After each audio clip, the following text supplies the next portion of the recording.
izindlu zethu nababa nezindlu zabo. So namhlanje ukwenza kantoni kuni?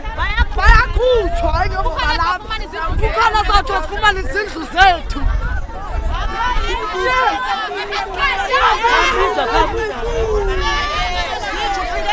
Yafika ngoba isizwami. Shasha.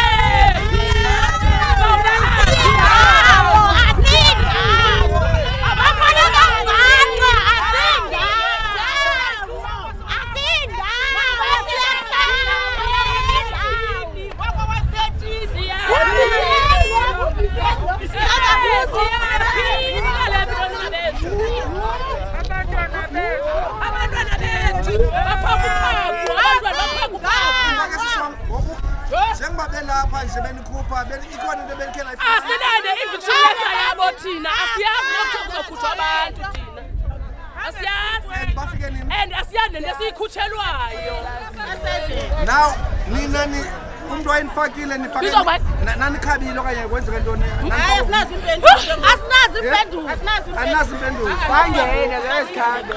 zani khabe nathini sayazothatha izithiwe izindlu zethu okay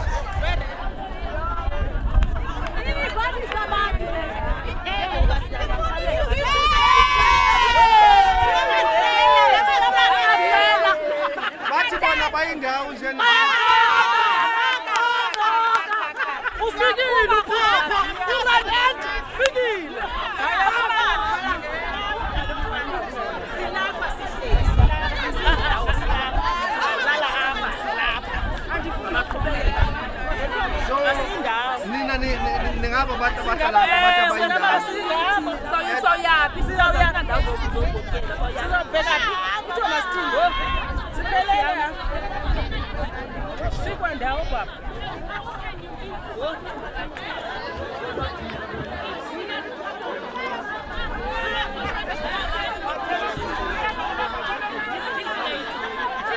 nina nithini sisami asindawo Bakalele asindawo. asoyikindo Asindawo ka.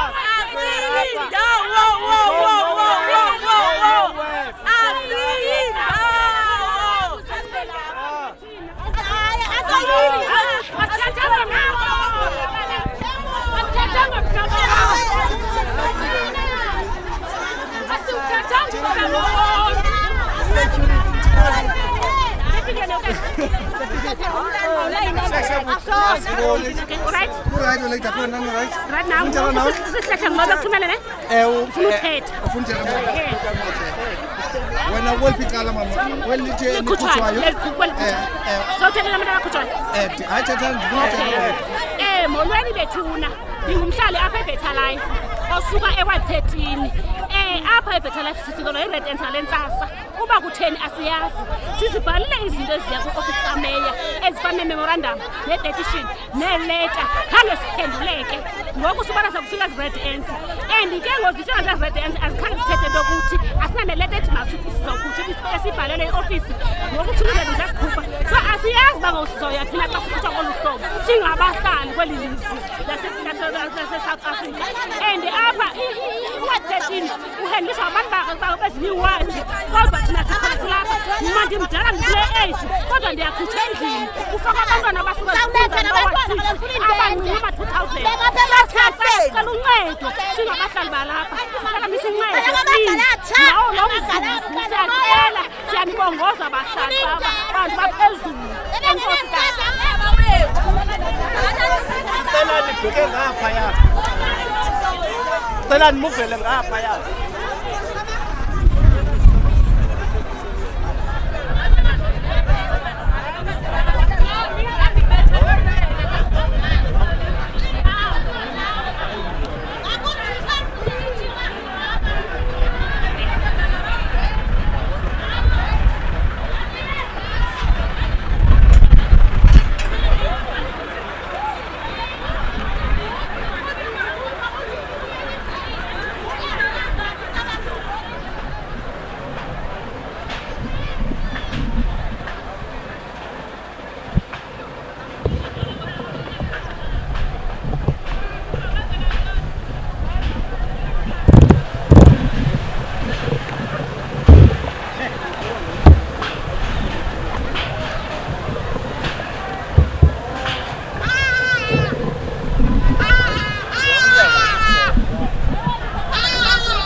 pregnant umama lo.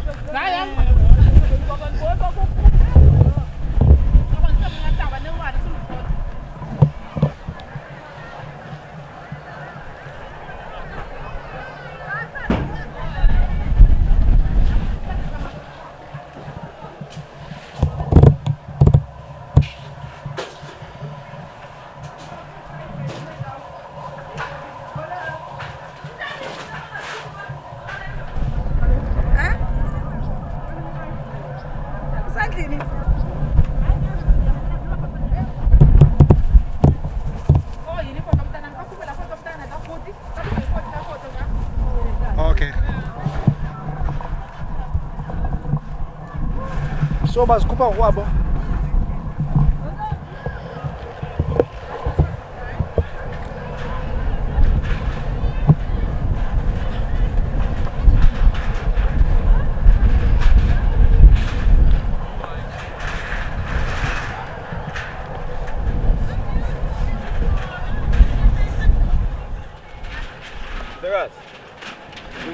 Baba,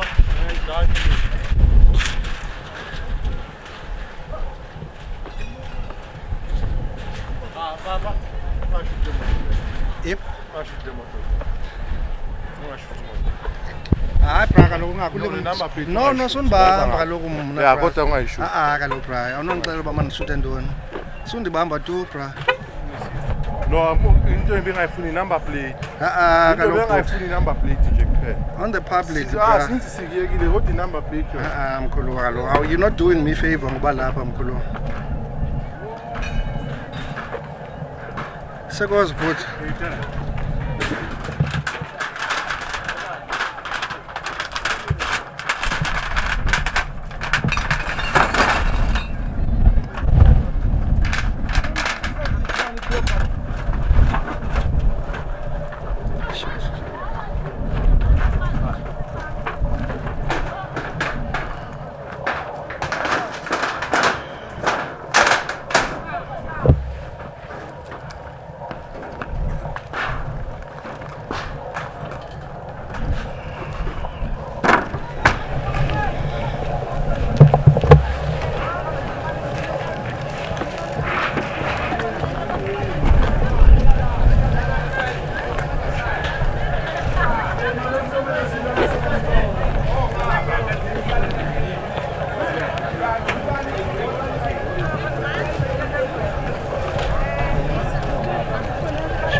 Ibindo ibitake le. Ibindo le. Ikrisi le bayilandela. And abantwana baphike ngo. Abantu bebi operator bathi bona mkhulu.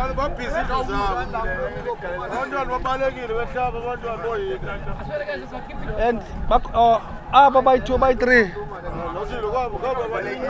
Bancane. Oyike olokaba zabayibona le. Babale wasona lomajona. Yes.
Hayi wesisi.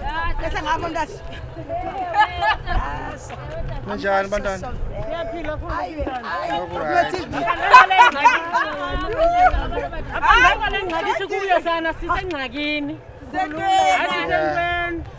No, iyabonakala mzasekhaya, iyabonakala and it's although kukho abonwabileyo bakhona nabangonwabanga yana. Hayi sonwabangathi umntu baba asanwazi zawutya ntoni ngokuba lokho asipheka.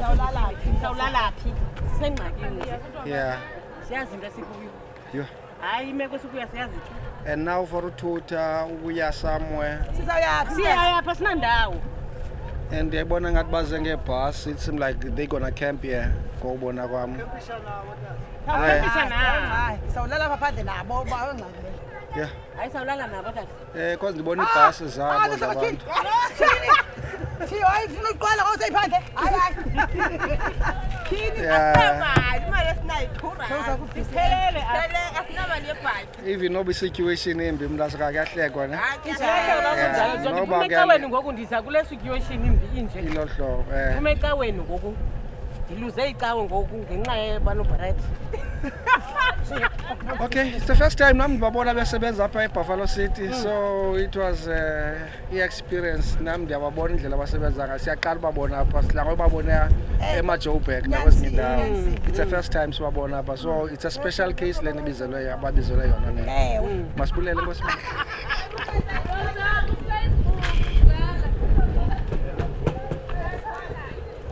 Yeah. It's a very sad situation now. One of these abanye ke abantu abakho ya understand. So ufika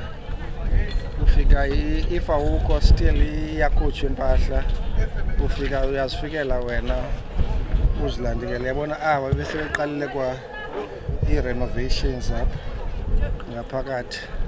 Ifestire yabona ze-aluminium bazifakele ifestire all over around uzifakele lo and yeah imeko ilolo hlobo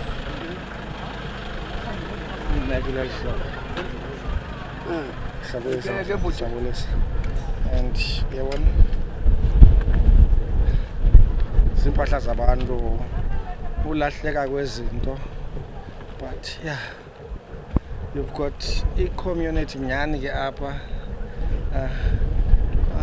There are people abacelebratayo bakhona abakhalayo as such but yeah yabona upra naye apha yeah so yeah mkhulu yeah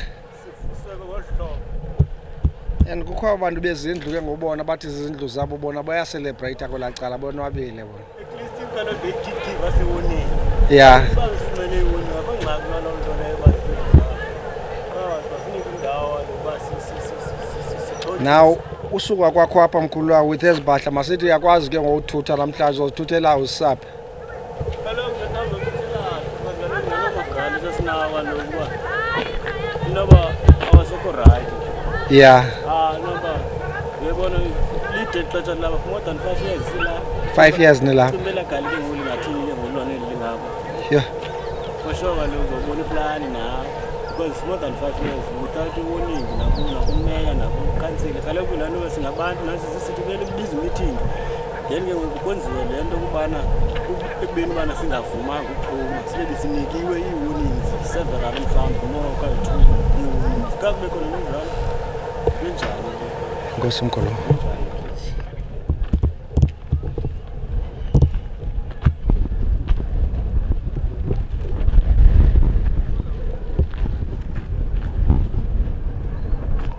And I think we need to wasiye kwela cala and the question yoba aba bantu ke ngoku bakule meko bathuthela phi umuntu uzithatha kanjani impahla zakhe babuyela njani apho besuka khona yabona isithu ilandi into ilelo hlobo now and bathi xa nizibeke apha banike ixesha linganani for banihambe apha Abathethanga nithi bazikuphinga qha bandibeka ngapha. yeah That's situation lelo hlobo hlala. Enkosini bahlala. Okay. Kuyabonakala uba xa bekukhuphile then babeka igadi for oba abahlali bangapuyeli ngaphakathi because yes impahla zesitratweni and i-red ants zibeke igadi. It seems like sebe-anticipateile the move yabahlali yoba once bahambe then bawubuyela ngaphakathi.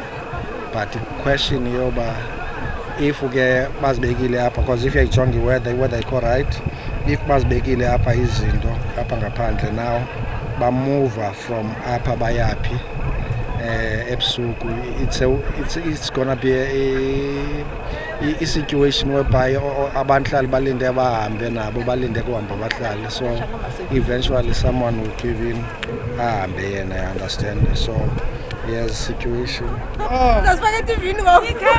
Sayiqhuba sonke kuzoba mandi abakulisi sinesiyali sisefama. So siswami nithini ke nithi basically hayi sizawuhlala nabo wena.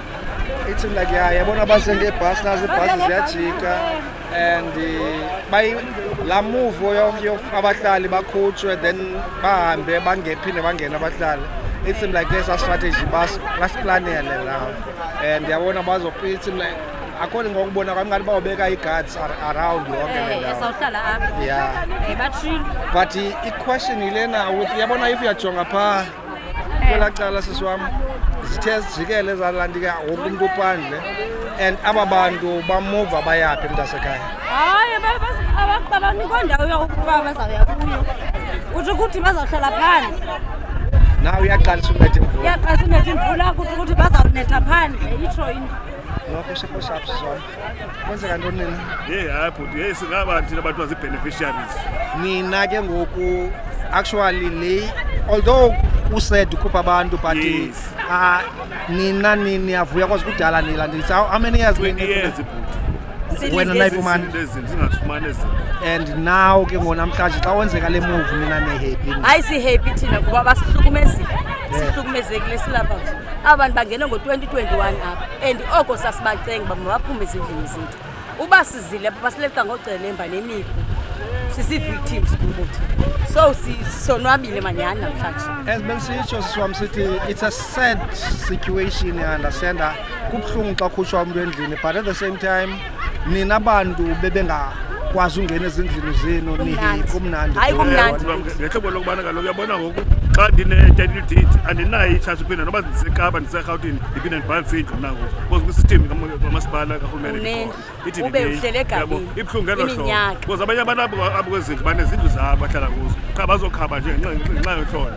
Yeah. Yes. And uyafumanisa uba mhlawumbi ke eyona nto aphofu eyona nto ndilandela ndineworry yayo uyazibona impahla all around zabo ziphandle kuyanetha and umntu omnye ungena endlini akakho usemsebenzini, igali mhlawumbi walichitha kwayelo gali walithengisa elo gali, so i-situation imbi kakhulu. Yabona abantu it's like jonga nansi baziphathele ne-toilets, so they are here to stay. Sagadwa ngabo abantu aba. Bazosigada because banobundlobongela abantu abakula site. Kungasasibhubhile kasiloshiwa apha kule site. Now nina ke ngoku i-beneficiaries nibiziwe okanye nizizele? Sizizele thina sibone ku-Facebook. Oh bafwe kwenzeka la nto. Nakhona mani uzokudala uyayibona. Sizozibonela usiko wethu apha. Hayi ke nokuright inkosi bahlala.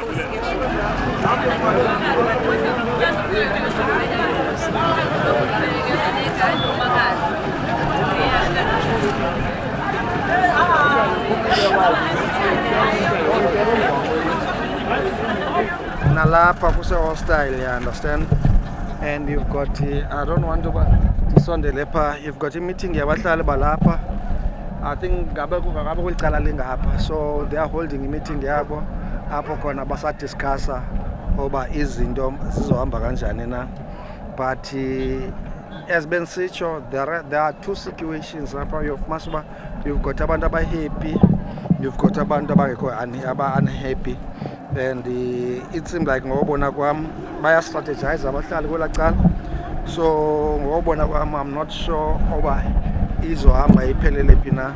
And ngobona kwam it seems like abahlali they are aware oba as the red ants azohamba, so abakwaziyo ulungisa And I've been in a situation where I mean kuyilanda space whereby abahlali bayathetha uba today they are here bayakhutshelwa izinto and kutense kulolu hlobo but abayazi ke ngokuba baphi or abababoni aba bantu babewafakile.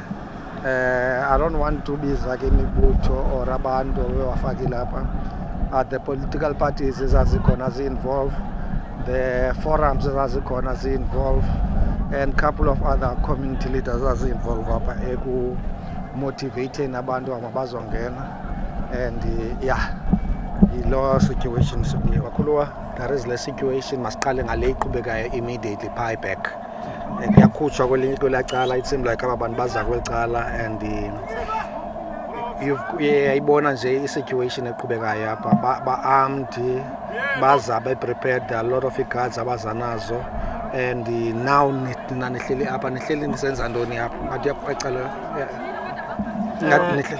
sihleli apha tata sizama ukuphicotha lo mcimbi ukubana sizibona ekuseni nje sizokhutshwa ngendlela esingakhange siqonde okokuqala nakubeni ba le nto ayiqali nangaphambili ibikhe yenzeka sizihambile indawo ngendawo sihambe sizama into okokubana isibe khona isisombululo sizamile ukuhlala nabo phantsi uhuman settlement umasipala sizama ukuqombelisana namalunga nalo mcimbi kodwa xa sifumaniseka namhlanje ngosibona sesikhutshwa ngohlobo sikhutshwa ngalo nakubeni ba ingxoxo kudala sizihlele phantsi ngokungathi khange kube khonto sithe sayivesa sayibeka etafuleni ethi asikwazi ukuphuma apha kwezi zinto nazi izizathu ezibangela oko sizenzile zonke inzame akho nto singayenzanga ebhadimene nombhalo phantsi uhlala etafuleni kwingxoxo apho sibiza khona siyaye khange singayi kwakuqala le court order yayiphumile uqala izange ize kuthi yahambe ibekwa phi yahambe ibekwe ezipalini official ke xa uzo evict umuntu awukwazi usuku into uyibeke epalini cacile bawuzanga kum ngaphandle ubani ungene ngaphakathi endlini uthi wena ukho lapha emthethweni usheriff lo wezile ngaphambili kodwa ke loo nto yahamba yokuma high court igqotha lalikhona igqotha sasinalo uthe kwambeni kwethuba igqotha ayixoxa le meko kwafumanise ba lo order le icinyiwe siyothuka ngoku xa siyibona namhlanje sizifikelwa ngabantu kusasa ukuthiwa zi-red hands nje busitsho nawe ubuza umbuzo okanye uyichaza into yobana abantu ba-armed nyhani ke sinefiye siwoyika sinabantwana abancinci abantwana bethu bakutraumatise kule meko sikuyo jonga nantsi imvula iyanetha ngempahla zethu singaphandle asiyazi noma sizi-citizens zeli lizwe okanye singabantu sisi-foreigners nakweli lizwe iyasothusa ke le meko ngoba mhla nezolo siyavota even nangomso siya kwii-elections zika-local government siyothuka xa sibona sisenziwa ngolu hlobo asiyazi uba sithini na ke ngoku kwimeko enjini Kulwa it's zothi kused ubona abantu bekhutshwe ezindlini understand ayo situation enhle understand including kutsho kwa aba bazi beneficiaries ezindlu understand but the imeko lena although ba happy for abezofumana back izindlu zabo but le situation namhlanje whereby abantu impahla zingaphandle and abantu abayazi apho bazoya khona because akho alternative landira shelter bayinikiweyo awuyazi kwauba uthutha kwakho apha uthuthela phi na abanye abayazi uba bazothutha ngantoni kwalapha understand and you've got security lena ilapha ebonakalayo uba they are here to camp bazokempisha and so it's gonna be a situation whereby abahlali normally it seems like by preempted laa nto idla ngokwenziwa abahlali bakhutshwe xa behambile security baphinde bangene so now ayinizoba nayo la situation lelo hlobo nizobalinda nabo balinde nina banihambe bazomka xa kumke the last person olapha kuni so ufuna ukuthela mntakwethu uphendula kulo mbuzo wakho sisizawukhempa nathi azikhupha zonke izindlu sizawuhlala apha kwizindlu zethu because asinandawo zokuya ukuba ngaba kuyawusa sihlele simeke enyawo sigade izimpahla zethu ubona nje nemvula iyeza nje asinaxhala lonto lesizawuhlala sinyamezele urhulumente wethu yasifeyila yabona njengoba napha ubona kuxoxwa pha sizama kwathina kubantu abanomsindo bafuna kwenziwe ezinye indlela but sizama ulungisana kwasodwa bana masingali because iyafana urhulumente uzolo nathi ngoba sivusa kusasa ngo7 sekutheni sekufika abantu bezosikhupha kwezi ndawo sihleli kuzo singazi ubana sawuphuma siphi na so urhulumente lo wethu uyasifeyila thina singabemi balapha eMzantsi Afrika ubuno uya kuma-California nakoma kwezi ndawo zilapha etown kugcwele ii-foreigners kunzima mabazikhuphi but when it comes to akuthi South Africans abangobokuqala siqeshelwa abantu ibuhlungu into esiphila kuyo endingazi bana izawuhamba iphelele phi na kodwa uhamba kona sizohamba apha kuzawusa sihleli ngolhlobo sigada impahla zethu ude nale 3 days kuthiwa bazayihlala sizayihlala nabo aba bantu apha ayiqala ukwenzeka le nto and ke ngoku kamna njengosisho ubana babekhupha qala bahambe singene asizopungena ke sizawuhlala nabo umasipala okanye urhulumente ayibone le nto ayenzayo ngoba i-right nabasihlala sikodwa lo abantwana bethu basezikolweni bazawubuya sawuhlala nabo abaphandle khuluwa omnye umntu ebendifowunele esithi ndingayilibali yoba abahlali bazohlala apha ngabantu urhulumente obafeyilileyo banika izindlu because majority yaba bantu bahlala bazongena ngenkani apha bane-blue cards zalapha and balinde izindlu and the move yozo occupy apha it's just unfortunate loba ni occupy izindlu zabantu as already zi-allocated abantu you understand so ingaba ikhona into ezilo hlobo nonke ne-blue card abanye bathi hayi abanye banezindlu kulandika it's not that bonke abantu ba-destitute aba balapha so abantu abahlala apha ngabantu abanjani ngabasuka phi abantu abahlala apha abantu abasuka abantu ngamemba lapha eRestin okay apha iResti ke ineziphalo kwangeziphalo kasi yeah abantu abasuka esigqikini kwizigqiki abanye ngabantu abasuka kwi-backyards yeah ngabantu abane-blue cards official njengoba usitsho nawe linene luluthethayo ngabantu abane-blue cards aba balapha ezi result kwawungena kwethu apha umntu ongengowalapho ongwasemdantsane ongwaseSnail Park ezi abantu abahlala apha eRestin asimngenisi simkhupha ngaphandle ngoba simlumkele ntoni ukuxoxa ezifi ngathi thina singamasela official singengawamasela luqhankqalazo kwawuqala kwethu oluthi we've been failed by umasipala wethu uhuman settlement wethu uDepartment of Housing kwecala ka-local government uyandiva mkhulu sifeyili bokwaqala ezibandisitsho nsithi sine-blue cards kudala amagama wethu ebhaliwe ezikhompyutheni okanye kwisystem yalapho eBuffalo City official ke singababahleliyo bangenazinto ithi ke ngokuloo nto umhlaba uyaphela apha uphela nje umhlaba kuthiwa masiyephi sizawuphuma siyephi ke ngokuthina eziba singabantwana siyinzalelwana ngasingabanye yalapha eRestin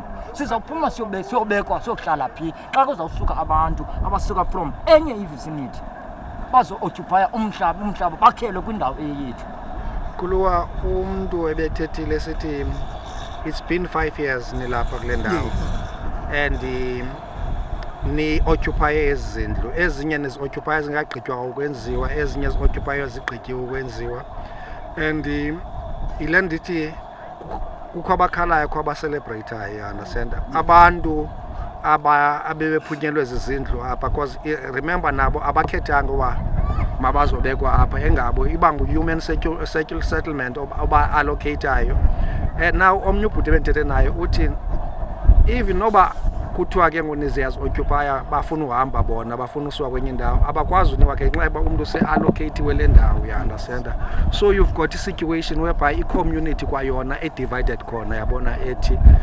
ndi-stuck for 5 years andikho ndawo nofumana khona indlu yam nina nithi at the same time neleni icala yandasela liyavakala macala omabini and imeko ilandika ibimele uba at least iresolve i-situation olo hlobo not ngolu hlobo ya understand i-end up iresolve ngayo and but for 5 years nanitsho you've been negotiating you've been nihlala etafuleni with umasipala and i-situation imbi namhlanje mkhulu kakhulu and if unojonga kwelaa cala unxunguphalo ujonga abantwana abancinci ujonga impahla ereyini yonke uthiwa ukuthi aba bantu aba bathutha bayaphi namhlanje masithi bayathutha ke namhlanje omnye umuntu akanayo into zothutha kwangoku there's no provision from kwicala kamasipala le truck kumuntu ofuna uhamba there's nothing at all you understand elungisiweyo but I hope mhlambi izolandela noyifumana isolution mkhulu it's a very bad situation xa uyijonga phaya although kwaba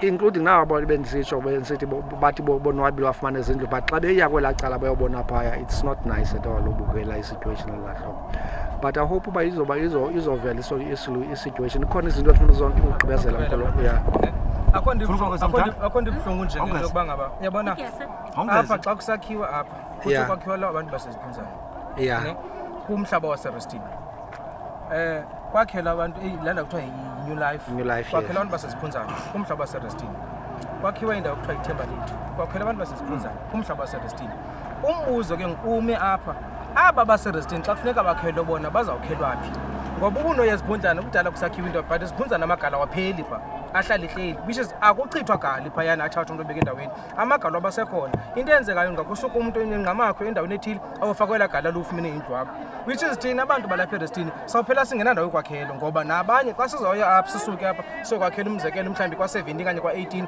bazawukhalaza abantu bala area bana batheni abantu balapha baseRestini bazokwakhelwa apha yebo so yinto iyawuhlala iqhubekeka uba ngabe urhulumente akakwazama uyisombulula le yena ingathi ngeqala sombulule le yabantu balapha eRestini bangazoba nandawo kwakhela ngenxa bakwakhela abanye abantu benye indawo nanso ingxaki apha ikoyo inkosi. You've got a situation whereby mhlawumbi sela ngabantu baseRestini you've got abantu abayiphendula lo mbuzo wakho xa sibuza le nto uyibuzayo uba nani ithethile nakuqala understand kwabuzwa uba abantu baseRestini basuke eziphunzana basuke eMdantsane.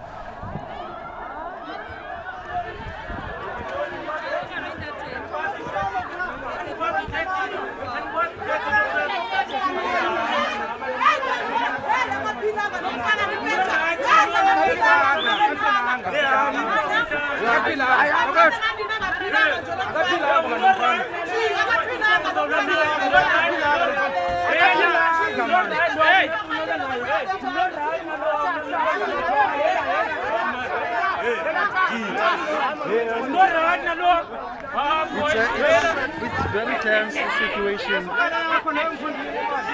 It's very tense. Why are they fighting among themselves now? Yeah, it's very tense. It's youngsters. Yeah, it's abafana abancinci. So abafana abancinci that are fighting. It's not abantu abadala at all. So it's very tense. And as a sitio, it's ila division of the communities. Kwaba abafayithela izindlu zabo, kwaba balandi bathi abahambi. So but ke ayenziwa ngabantu abadala isengabantwana ngoku. Isengabafana abancinci. As a sitio, it's very tense situation up. Kutense kakhulu. Yabona amapolice aza in numbers.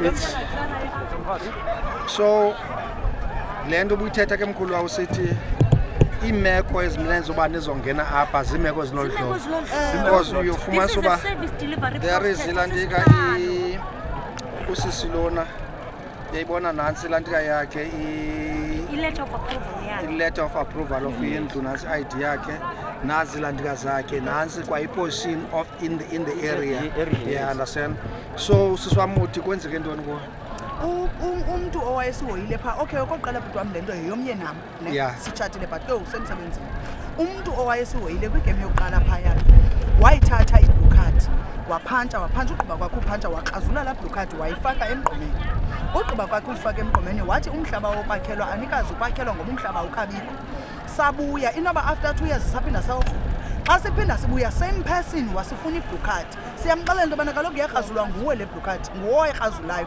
wathi into endisebenza ngayo yi-blue card sajika then saphinda sabuya xa sibuya ke ngoko kwesithathu sibuya kukho ilady elayithatha i-ID yomye nam laphantsha lathi bhuti yho latsho phaa kumye nam lathi ndicela uzuze neento zabantwana bakho ndizokwenzela ke ngoku apha because kukho izinto ezizakwakhiwa that is e-chicken farm kungoku ke ngoku uzawkwakhiwa ezi zinto then ndithe xa ndibona abantu bezongena apha nathi seza because kaloku abasihoyi ngoku abasasihoyi sasiyile kuthi mama mani nalo mama sasimyile kumama wayephethe u-human settlement ngoko mama bani kanene mama Nozandile mhlolo nothi unozandile kudala wathi laa mama ndimlibele igama lakhe lakwaziwa ngumye nam wathi laa mama wafowuna azange afowune because yeyona nto sasiyikhalela wathatha ngokuthi laa mama yithi ndithi mabakunike indlu yakho wathatha njengokwenza loo zangenze leta zangafowune wathi yithi ndithi mabakunike indlu yakho sikuloo meko ke thina ke so you've got a situation where officials ezikarhulumente not only azinohoyi siswam apho khona nizi-accuser because indlu yayiphumile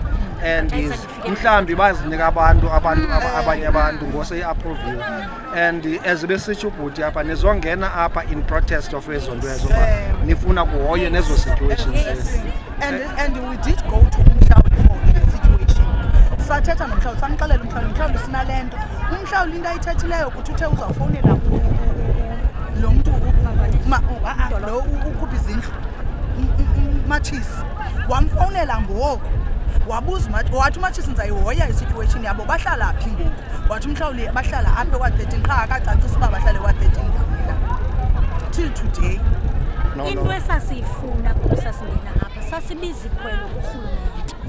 Urhulumente singabayelo, singabantu baseBuffalo City, sizinzalelwane zase-Eastern Cape, e-East London. Wonke ezi strategies zikarhulumente kudala ezenzi sasisithi zosabela. Kwakunyaka waqala sasingazange senze yonke le nto urhulumente sizapha ndizosabela. Nantsi ingxaki abantu base-113 umhlaba wabo uyaphela bekhona bejongile. Kutheni ungezi instead uyababhayphasa rhulumente. Sasifuna uba azosabela ityeli lokuqala babezosikhupha bezosilahlela impahla apha kwabethwa abantu kwabanjwa abantu. Eyona nto esasiyicela kumama uMhlola, mama uNozandile Mhlola, sukuthi masibhale ileta suthi sikhabile yizosabela uva abantu abavotayo bathini.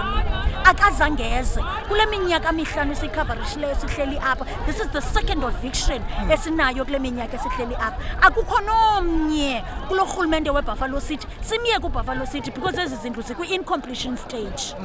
Masithethe no-Eastern Cape Housing and Human Settlement. None of them has came to us njengabantu. Singabantu amalungelo wethu anyashwe amatyeli ngamatyeli in all angles of life. Apha kwezi zindlu njeba sihleli sibiza ikwelo kurhulumente sithi rhulumente izothetha nathi usive uba sithini na asihlelanga apha because siyakudelela sihlele because sitsala indlebe yakho. Abezi bathi xa bedicayidile ukuza beze kube njena basihumiliate barhuqa amalungelo wethu phantsi ngoba thina sizibonto asingobantu thina singabantu xa kufuna o-ex thina. They've never came to us. Councillor wethu have never sat down with us. I understand it because ungene lento sesikuyo. Bekufana ba uzila zomamela istory nithini bahlala. Ndizokwazi uyithatha lento ndise kwabantu abasemagunyeni sizokwazi uba nendlela yoyilungisa. Asizange sibe kanti sihleli apha ngoba sizindlobongela. Sihleli apha ngoba singabavoti sinamalungelo. Sinezikhalo. Sikhulisa abantwana. Ityeli lesibini sizawulala nabantwana phandle apha. Kuyo yonke lonto. Amalungelo wethu anyashwa each and every day. Xa usiva impahla zabantu zingaphandle. Naziphandle for the second time. I-provision yenziwe ngurhulumente for uba basiwe samo. Wena uthetha nge-provision, i-communication, kube ne-common ground, kuzwe ne-agreement, amaqalo mabini. None of that has happened for the second and the third time up at Buffalo City, up at Eastern Cape, up at South Africa. None of them has came to us. None of the politicians has came to us. None of the officials has came to us. Asithathwa njengabantu apha kule ndawo sihleli kuyo. Sizi-foreigners emhlabeni wethu. Ngobe yona nto sasicela sasisithi ngumhlaba waka-113 lona makwenziwe makube khona iziphakamiso esisazibeka etafileni sibe nezivumelwano asithi abantu baseDuncan Village asizobathatha sasibathathile kuqala sasibathathile kwesibini sasibathathile kwezi areas zonke kutheni kungaphinde kuhlalwe phansi kuvelwe bazenzele ngaphandle kwethu kutheni lento singenawubonwa njengabantu sisikhalo sethu sikhalela uba ngabantu siye kutreatwa njenge-objects. We are being treated as objects. Impahla zethu ziphandle nathi siphandle because we are nobodies. Apha eSouth Africa. Kutheni uPremier ngabuye eze kuthi azosabela. Kutheni Eastern Cape Housing and Human Settlement angezi kuthi azosabela. Azosabela u-MEC. Before you even ifike naku-national, this can be corrected.